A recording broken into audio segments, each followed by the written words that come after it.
আজকে মুন্নিদের সব দেওয়া হয়েছে ভাত, ছোলা, রেগুলার খাদ্য,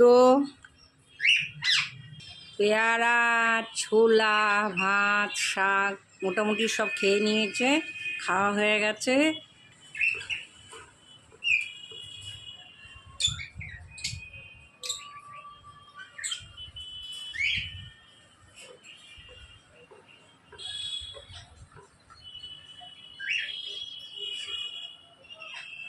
এখন নিজের মনে নিজে খেলছে, সব একসঙ্গে জোট বেঁধে ওদের সুখ দুঃখের আলাপ করছে,